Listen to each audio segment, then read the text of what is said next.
علامہ نفیس احمد صدیقی دینی معلومات کو اور شرعی مسائل کو جاننے کے لیے ہمارے چینل کو سبسکرائب کریں اور بیل آئیکن پر لازمی کلک کریں۔ کلیم الدین صاحب گلشن اقبال سے سوال کرتے ہیں کہ کیا تیمم میں سر اور پیر کا مسح کرنا بھی ضروری ہے یا نہیں؟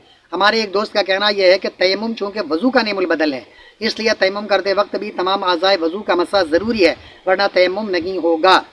محترم کلیم صاحب، آپ کے دوست نے تیمم کے معاملے میں اپنی عقل کا استعمال کیا ہے، اس میں کوئی شک نہیں ہے۔ عقل کے ذریعے ہم ہر چیز کو نہیں سمجھ سکتے، چونکہ اسلام کے معاملات ہیں، اسلام کے معاملات میں ہم قرآن و حدیث کے دلائل کو مد نظر رکھتے ہیں، اللہ اس کے رسول کا حکم کیا ہے، ہم اپنی عقل کا استعمال نہیں کرتے۔ اگر ہر جگہ ہم اپنی عقل کا استعمال کریں گے تو آپ ذرا غور کریں کہ اپنے دوست سے پوچھیں کہ جب ایک انسان باوضو ہے اور اس کا وضو ریا خارج کرنے کی وجہ سے اس کا وضو ٹوٹ جاتا ہے، تو آپ ان سے پوچھیں کہ جب ریا خارج کرنے کی وجہ سے وضو ٹوٹ جاتا ہے تو بندہ کیا عمل کرتا ہے؟ دوبارہ اب اس سے جا کر نماز پڑھنا ہے، تو نماز پڑھنے کے لیے اب وہ دوبارہ چہرہ دھوتا ہے، پھر جا کر وہ دونوں ہاتھوں کو دھوتا ہے، پھر اس کے بعد سر کا مسح کرتا ہے، دونوں پیروں کو دھوتا ہے اور وضو کر کے پھر جاتا ہے نماز پڑھنے کے لیے۔ تو اگر عقل کے اوپر ہم سوار ہو کر چلیں یا عقل کی روشنی میں فیصلہ کریں تو اس حوالے سے تو پھر ہمیں ذرا غور کریں، غلطی کس نے کی ہے اور دھلائی کس کی ہو رہی ہے؟ غلطی تو کسی اور عضو نے کیا ہے اور دھلائی ہو رہی ہے چہرے کی، دھلائی ہو رہی ہے ہاتھوں کی، دھلائی ہو رہی ہے گویا پیر کی، اور سر کا مسح کیا جا رہا ہے۔ ان تمام اعضاء نے، ان چاروں اعضاء میں سے کسی نے کوئی گڑبڑ نہیں کی ہے، ٹوٹا وضو ہے اور کہاں سے وضو ٹوٹا ہے، لیکن ہم وضو کے معاملے میں ان چیزوں کی دھلائی کر رہے ہیں جب اس کے ساتھ ہم کوئی چھیڑخانی نہیں کرتے، وہ اپنی جگہ بدستور اسی طرح ہے، ہم اس کی دھلائی نہیں کرتے۔ میرے محترم، آپ اپنے دوست کو یہ بتائیں، اسی طرح آپ یہ مثال بھی دے سکتے ہیں کہ ایک شخص جب باوضو ہے اور باوضو ہونے کے بعد جب وہ جاتا ہے واش روم، تو واش روم سے جب پلٹ کر آتا ہے تو وہ کیا کرتا ہے؟ وہ اپنے ہاتھ کو پھر اسی طرح پورا باوضو ہوتا ہے مکمل۔ میں صرف جو ہے نا فرض گنوا رہا ہوں ٹائم کی قلت کی وجہ سے تاکہ مووی لمبی نہ ہو جائے۔ وہ کیا کرتا ہے؟ اپنے چہرے کو دھوتا ہے، اپنے دونوں ہاتھوں کو دھوتا ہے، سر کا مسح کرتا ہے، دونوں پیروں کو دھوتا ہے۔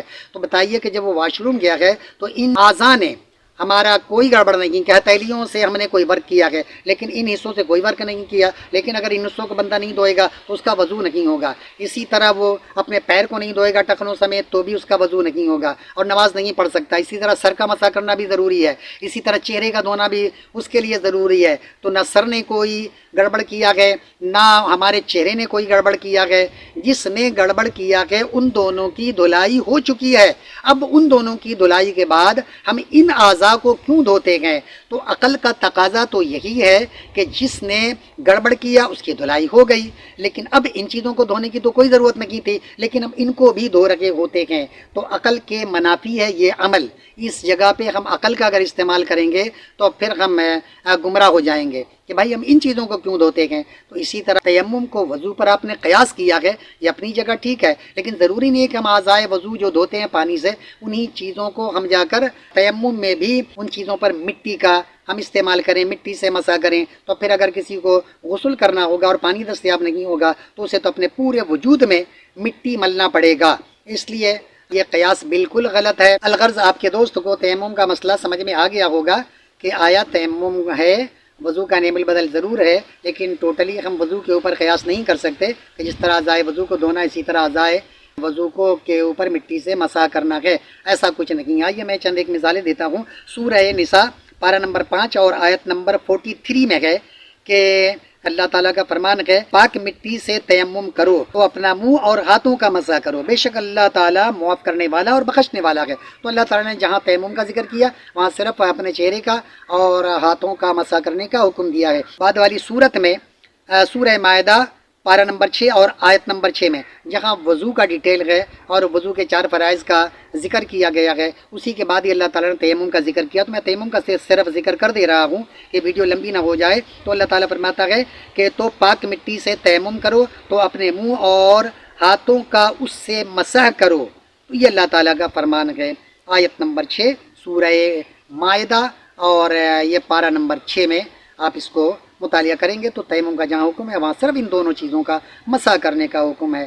تو جب اللہ تعالیٰ نے ہمیں دو ہی چیزوں کا مسح کرنے کا حکم دیا ہے تو ہم کیوں جائیں اپنے پورے وجود پہ مٹی ملنے کے لیے، اپنے پیر پہ اور اپنے سر کے اوپر مٹی ملنے کے لیے، مٹی سے مسح کرنے کے لیے؟ اس کی کوئی ضرورت نہیں ہے۔ اسلام کا وہی عمل ہمارے لیے قابل قبول ہے جو اللہ اس کے رسول نے حکم دیا ہے، اس سے ہٹ کر ہم اپنے عقلی گھوڑے پر سوار ہو کر کوئی عمل نہیں کر سکتے۔ ایسا کریں گے تو ہم گمراہ ہو جائیں گے۔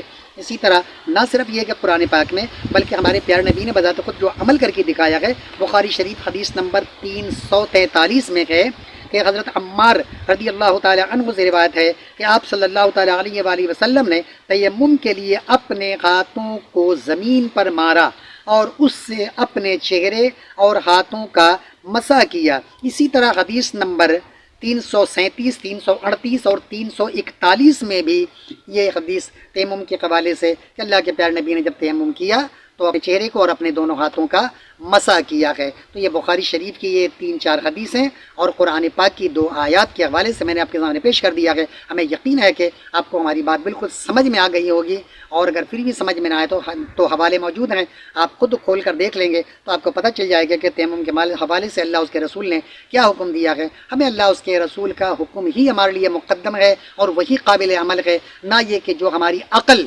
حکم دے، ہماری عقل جو کہے ہم اس کے مطابق عمل کریں۔ وما علینا الا البلاغ المبین۔ طلب العلم فریضۃ علی کل مسلم، علم کا حاصل کرنا ہر مسلمان مرد عورت پر فرض ہے۔